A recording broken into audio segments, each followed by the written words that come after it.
July 18, 2019, in the Fushimi ward of Kyoto, Japan, Studio 1 building of Kyoto Animation was burnt down, killing 36 people and injuring at least an additional 33, destroying most of the materials and computers. It is still yet to recover from that arson attack. Before we get into this episode of the Japanaholic podcast, let's take a moment to remember those who have lost their lives on that tragic day just last year.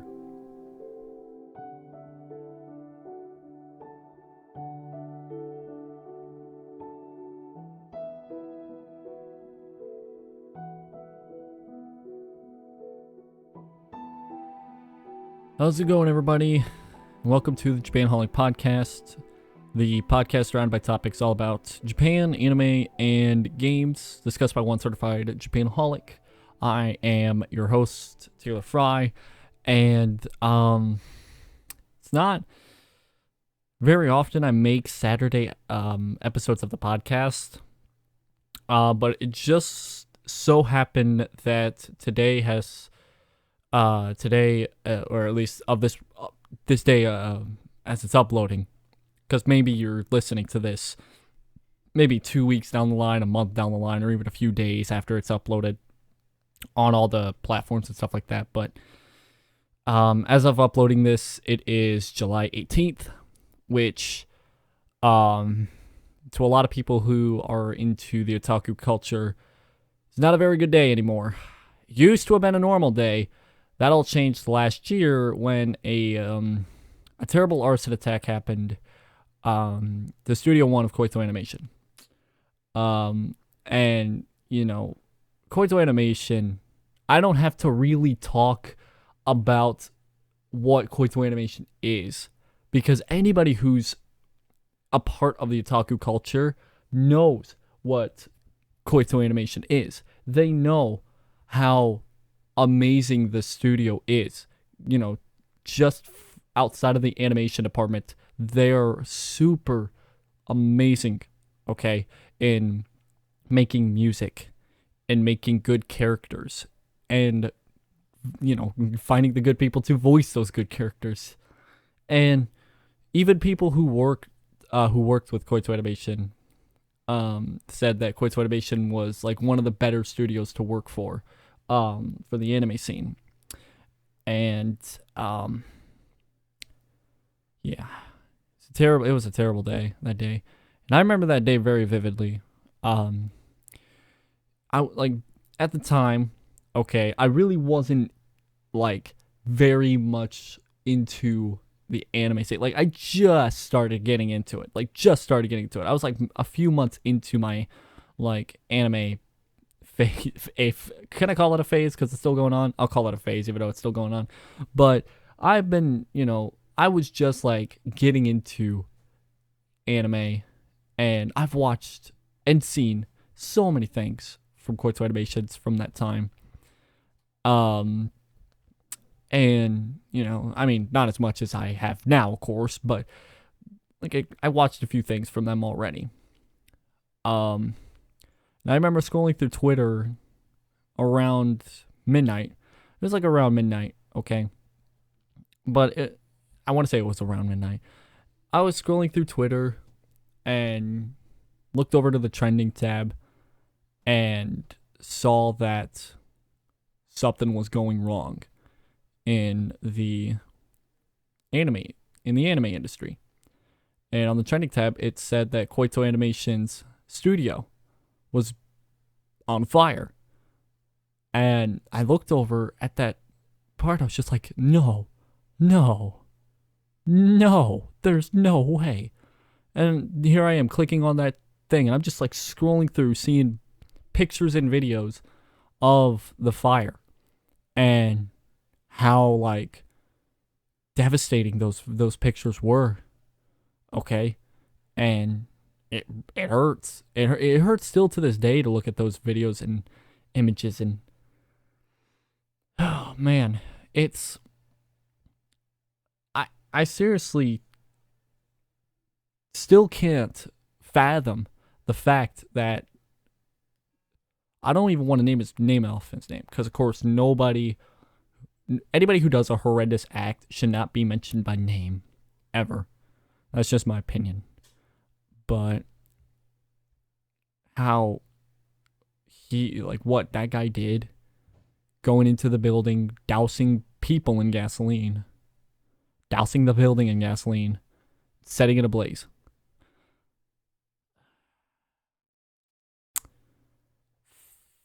It hurt. It hurt.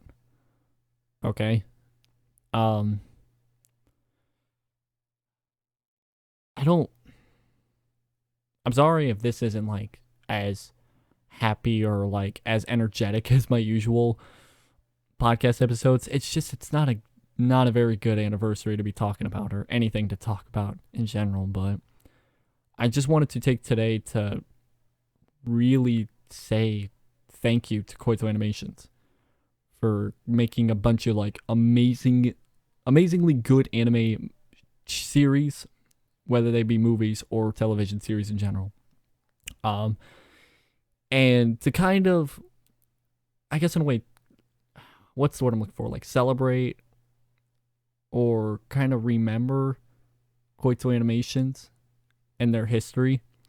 I thought that today I would go over 5 of Kyoto Animations, like, I don't want to call them the best, but just 5 series that were made by Kyoto Animations that even if you've already seen it, you need to watch it. You need to watch it. Whether if you've seen it a third or fourth or fifth time, make it another time on that watch list or whatever.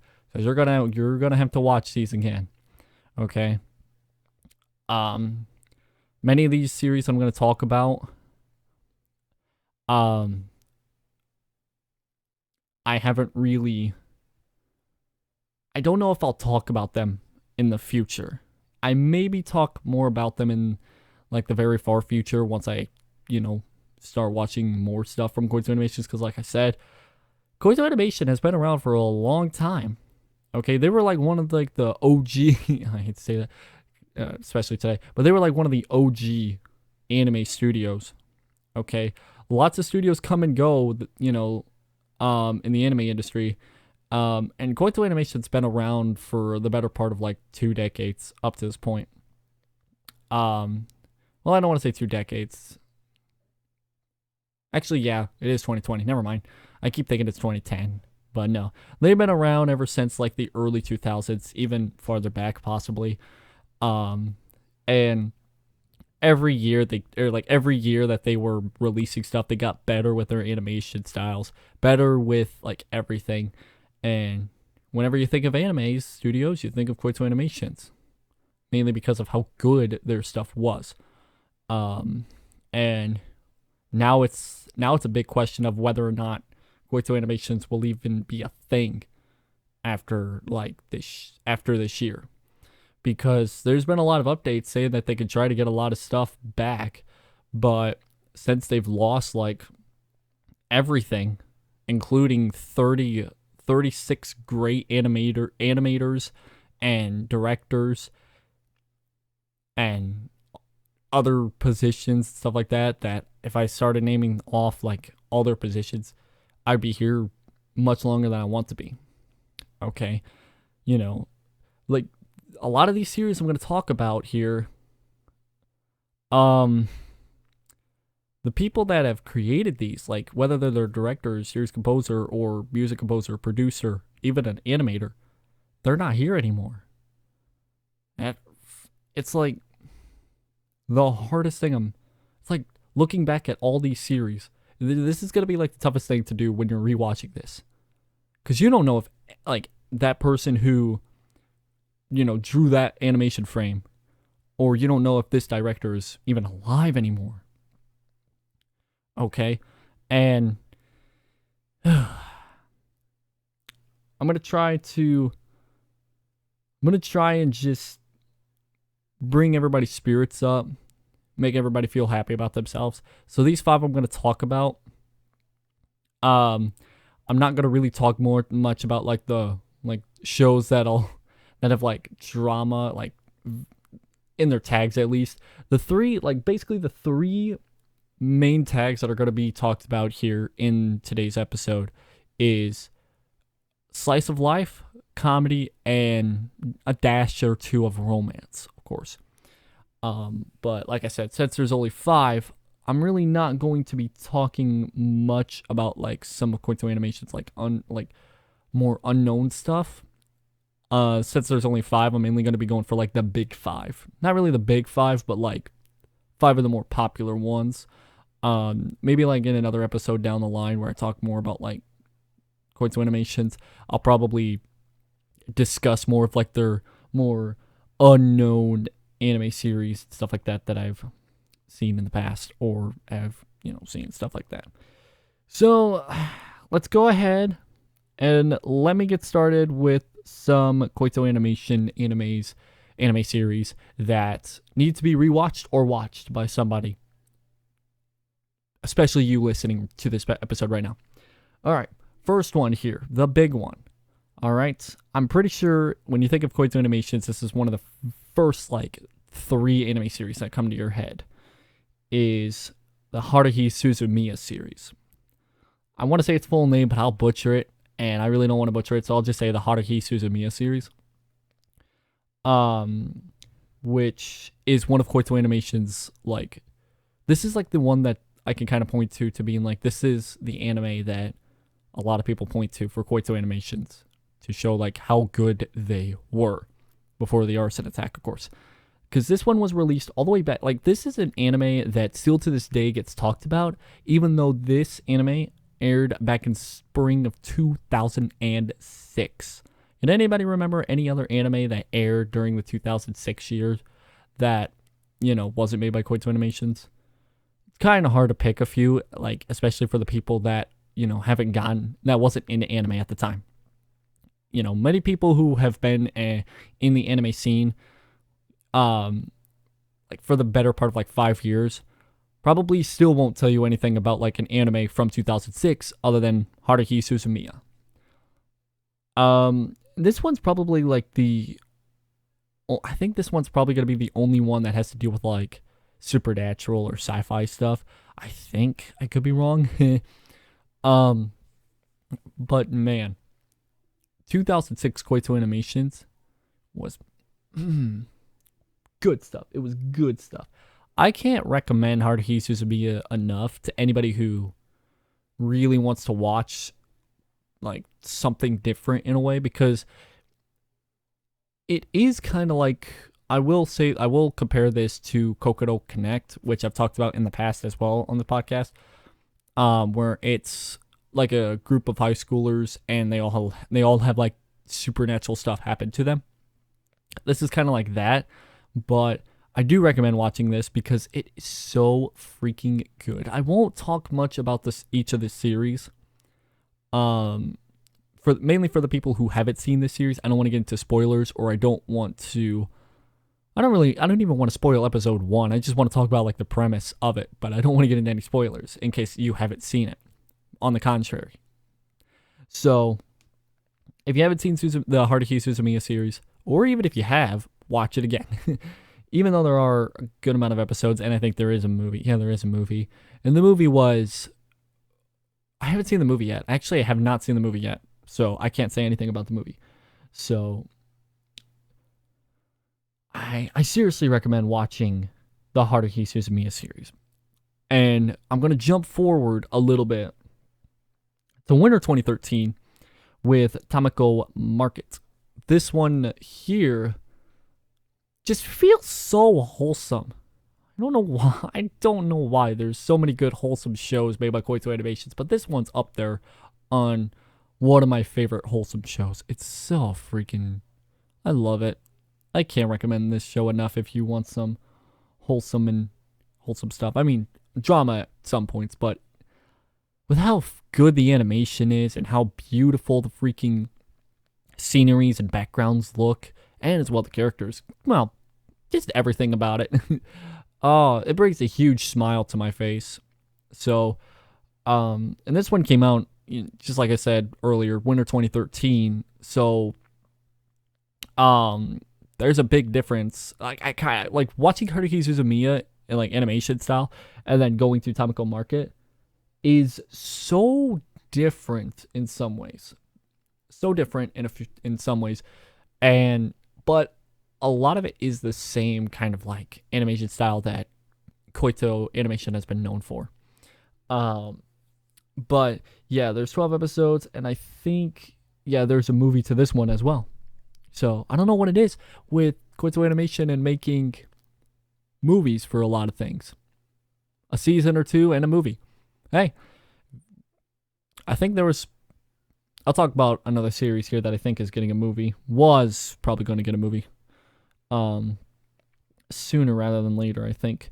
So let me go ahead and let me get to my third one that I recommend. This one here, I don't think I could recommend this show enough to anybody who loves like slice of life shows, okay? And I think everybody knows the series I'm going to be talking about here.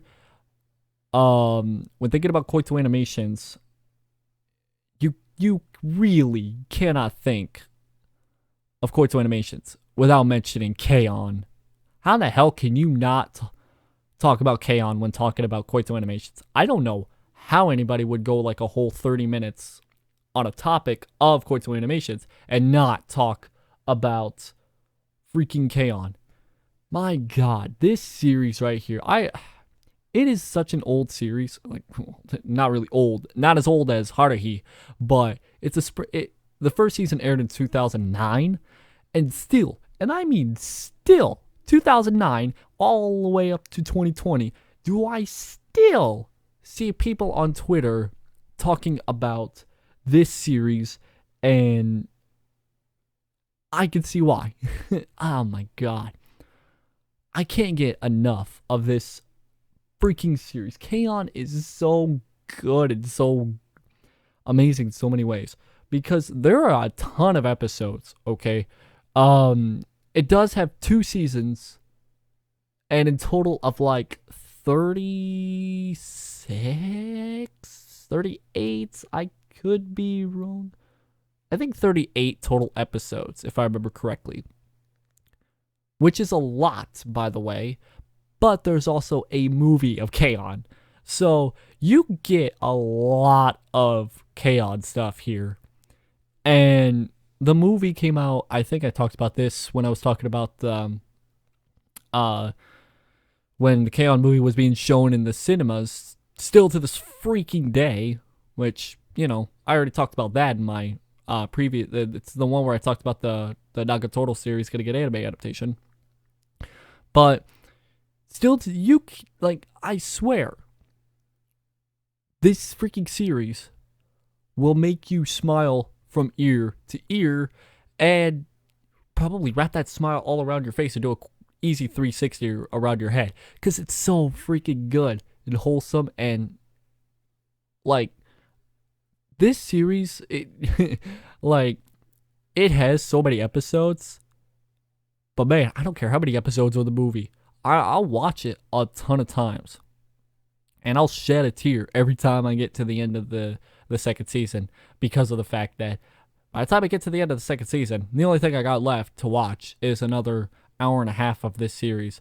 And then after that, there's nothing left. It makes me upset.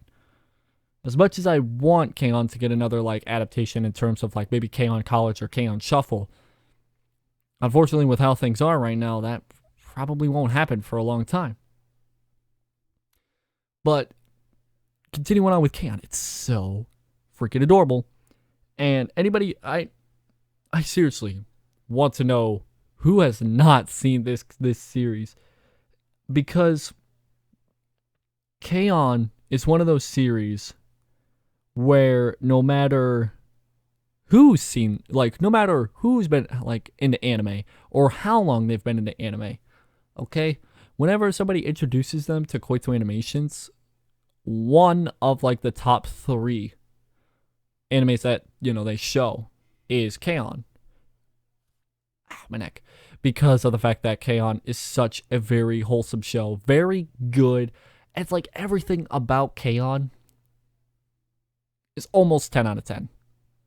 There's some things that, like, there's some cons, but the cons are very few far between and very, very, I mean, very minor. So, even then, watch it. and enjoy it. Because it's like probably like one of the only animes where it's that in Eurocamp, of course, where I could sit and I could just feel comfortable throughout the entire season. And since it is about music, and since I love music, rock music in general, well, there we go. I mean, K-On! Is, like rock music. So if you do like rock music, why haven't you watched this anime? Or if you have, then good on you. Freaking rock music is the best music. Okay? That's just my opinion, though. There is so many like other shows that I want to talk about here, but I really like gotta label it down to 5. But I'll talk about like maybe one extra one that I'll like that I haven't seen actually that I'm going to start here in the very near future. But I'll talk about that last one at the very end. But that's just like a little warning in case anybody's like, "Oh, you're gonna name off 6 and not 5." It's like, sorry, there's so many good shows by Kyoto Animations. Lowering it down to 5 is impossible for me. But anyways, let's go to the 4th one that I want to talk about here, which I love good like romance shows, romance and comedy shows. And I apologize if I say this wrong because I suck at saying some of these names for shows. But it's The Love, Chunibyo, and Other Delusions. Okay? It's not so much the... I'm trying to think of what makes this show so amazing. Because even though it's a slice of life comedy romance show, the supernatural part of this show, where they have like the over the top animated like fight scenes and all that sort of stuff, with some of the characters, even though it's over the top, of course, because it's not really happening. But that's the whole point of the show, is because it's a Chunibyo, which it's still the animation style for this series, when it gets to those points of the show or the series, so freaking good. Dude, Kyoto Animations, let me tell you, can animate any fight scene and make it look so fluid, peaceful, 10 out of 10. Like, 10 out of 10. Nah. Like, whenever I talk about Kyoto Animations and talk about how good their stuff is, I just can't help but talk about the Chunibyo series in terms of like fight scenes. And of course I put quotes in between like the word fight scenes, because they're really not like fight scenes like you usually see like in One Punch Man or My Hero Academia. Sorry. Like that one left my head as soon as I was about to say it, and then it was like, oh, came back to me at the right time. Good, thank you. But they're not like really fight scenes. They're just more like child play scenes. But since it is a Chunibyo series, they act like they're going through like magical like abilities and stuff like that. It's so adorable in many ways, and it's just I really love the seiyus, like all of the seiyus in this series. I love to death, because they're just having so much fun doing the series, and I love it. I love it. I straight up love it. Now the thing is that even though this series does have like 2 seasons, and hey, guess what? Movie. Nah. I think the 2nd season unfortunately falls just a little flat. Because they kind of focus more on the romance side, and there are some issues with that because the 1st season really doesn't show off romance. It just shows off more of like the child's play kind of stuff. And then the 2nd season kind of does the literal opposite of that. So, I mean, that's the only like big downside to the Chunibyo series, is that the 2nd season is really not as good as the 1st season. But I still recommend watching it either way. I think there was a movie. Was there a movie? Hold on. I swear there was a movie. I could. Am I wrong? Okay, yeah. Yeah, there was a movie, and the movie came out in winter 2018. Okay, I thought so. I thought there was a movie that came. I don't know why, but like when I was looking this up, it was like the movie didn't come up at all. I was just like, wait, what? But okay, now the fifth one that I'm mainly going to be talking about here won't be the last one because there's one more, like I said before, that I haven't seen yet. So I'm like, it's one of the ones that I'm going to start watching here shortly soon.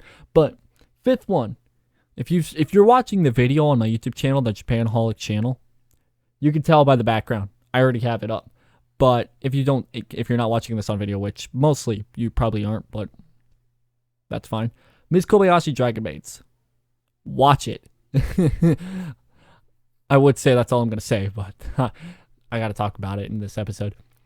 But the Kobayashi Dragon Maids was the first show that I watched from Kyoto Animations. And it made me fall in love. I think everybody who's gotten into anime from Kyoto Animations probably has seen this. I mean, even if you aren't really necessarily like a big anime person, like if you don't really associate yourself with anime, like you only have seen like maybe a few things here and there of each series, or like, you know, maybe just like a few series, some of the bigger series. Either way, you've probably seen the Dragon Maid series. Okay. I mean, this series right here is like, in terms of like how many episodes it has and how much has been adapted, it's the shortest series. It only has one series, or it only has one season, excuse me. I don't even think it has an OVA. I could be wrong. But there was a season 2 confirmed. And I think it was confirmed to air sometime this year, if I remember correctly. And then what happened last year happened. And now it's a question of whether or not this will get the dragons will get adapted by Kyoto Animations, or if someone else is going to adaptate it. And I don't care how much I love about the Dragon Maid series. My personal opinion, no one other than Kyoto Animations should animate the second season of the Dragon Maids. Okay? Because you really cannot outdo Kyoto Animations' first like adaptation of this, okay? That just doesn't, it wouldn't feel right. Okay? I mean, yeah, if someone like Doga Kobo or JC staff were to have animated the second season, it still wouldn't, I mean, like, animation-wise, it still would be good, but in the back of your mind, knowing that this right here, knowing that the second season of the Dragon Maid series would have been, you know, adapted so much better with Kyoto Animations, it just would not feel right to see Miss Kobayashi Dragon Maid Season 2 being adapted by another studio. And whether or not Kyoto Animations recovers, and whether or not we get this actually get the second season, I don't want to see it adapted by someone else. It's like, no offense to like any of the other studios out there in the anime scene, because Shaft Studios is amazing, Doga Kobo is amazing, JC staff's amazing, Dio Media not so much. But point that I'm trying to make is no one outside of Kyoto Animations should touch this series for its second season. And it's honestly all I'm really going to say about it for now. I'll probably, because I believe there's going to be some news on this soon, because like outside of the whole like arson attack, like the only news that we've really gotten about like anything from Kyoto Animations was the Violet Evergarden movie that just barely got finished by the time the attack happened. And that movie released to the public not too long ago. and did really well in the box office, and I in the Japanese box office. I don't know if they call it anything different, but anyways, it did really good. So maybe something good will come out of this. I mean, there's a lot of good stuff that came out of like the GoFundMe that I think it was Sentai Filmworks that they started. But if Kyoto Animations does recover from this, it'd probably be another 5 years before we start seeing Kyoto Animations back to their peak form, or at least like back to their like good form, like 2017 or 18 form. But there's that. And like I said earlier in the episode today, there's a ton of good series from Kyoto Animations that I cannot recommend enough to watch. Like literally go on like my anime list or look up all of the series that Kyoto Animations has created in the past and watch them all. Like literally just go on a watching spree of just Kyoto Animations and stuff. But I recommend these 5 that I just mentioned over all of the other shows as of right now. One that could change my mind and possibly it could flip-flop something is Hibiki Euphonium. Don't ask me why every time I think of this series, I keep wanting to say Hibiki Euphoria. Terrible. I'm a terrible human being for saying that. But I have not seen Hibiki Euphonium just yet. And I do plan on watching it because a lot of people on Twitter keep recommending me to watch this show. And I will watch it. I will watch it. Whether it becomes in my top 5, that'll have to figure out. Because I've seen so many clips and so many things from this series where it's so freaking beautiful. Seriously, look at something from the Hibiki series and tell me it is not so beautiful. Like, it already turns me on just looking at that, just a small little gif.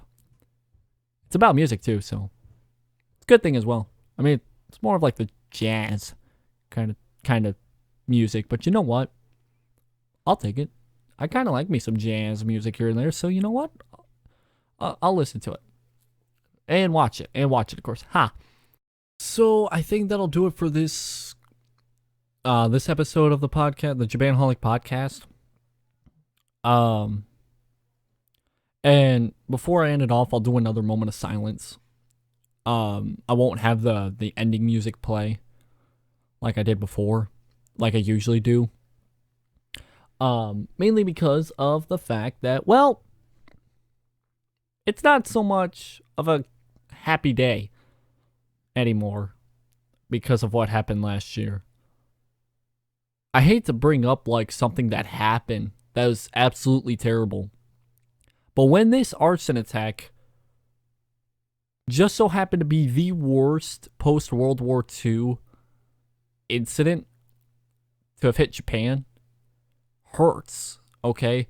Because the only other thing that compares to this was another building fire that happened in 2001, which is almost on the same level, but the arson attack of Kyoto Animations is like the worst thing that happened in Japan in terms of like terrorist attacks or arson attacks. And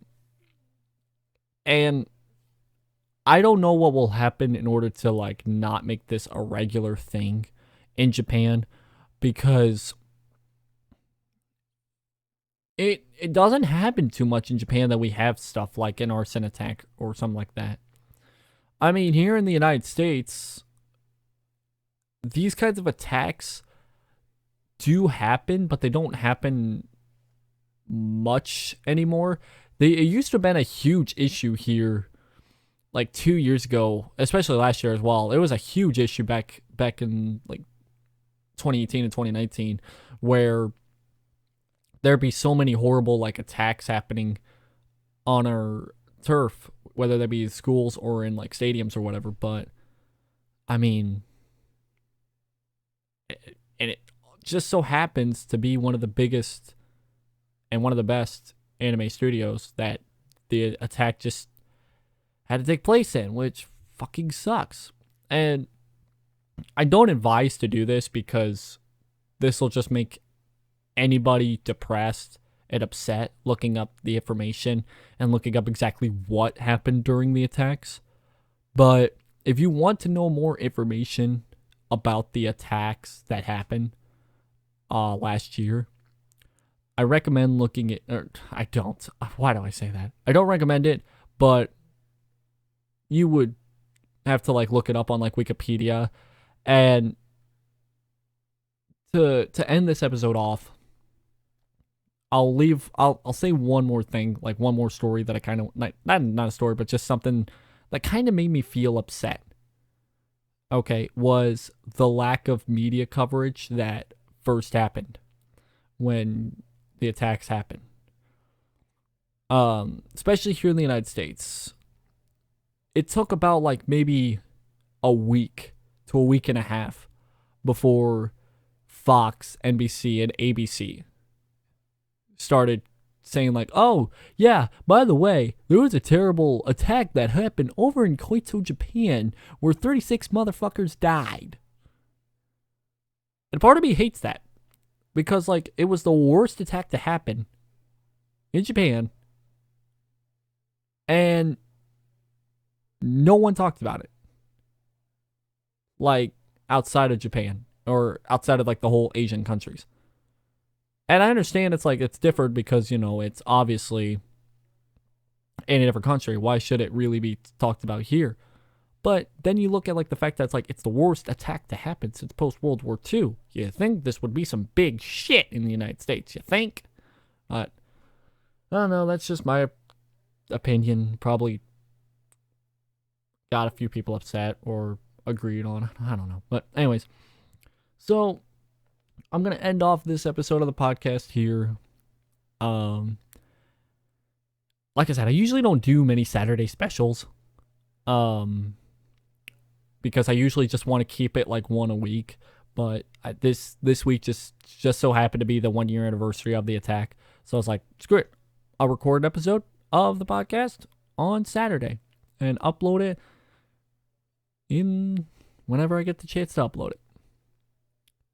So, yeah. All right. If you enjoy listening to this podcast and you would like to see more, or if you like to see the video of this, go to the YouTube channel, the Japanaholic channel, if you're not listening to this with the video, because this podcast here is a vodcast technically, but it's just me sitting in front of my microphone right next to a monitor that for today says hashtag #KoiAniStrong and Dragon Maid Manga right next to it. But yeah, and as well as share out this podcast to like anybody who would love anime related podcast or Japan podcast in general, because as much as I say that this is all about Japan anime and games, the last like 15 fucking episodes have been about anime, and I'll start talking more about Japan later down the line, but this is like a thing where I just like to talk about whatever, whenever, as long as it's about Japan. And yeah, like I said, just share it out with your fellow Japanaholics, and you know, if you're new, click the follow button and check out some of the other episodes that are listed somewhere.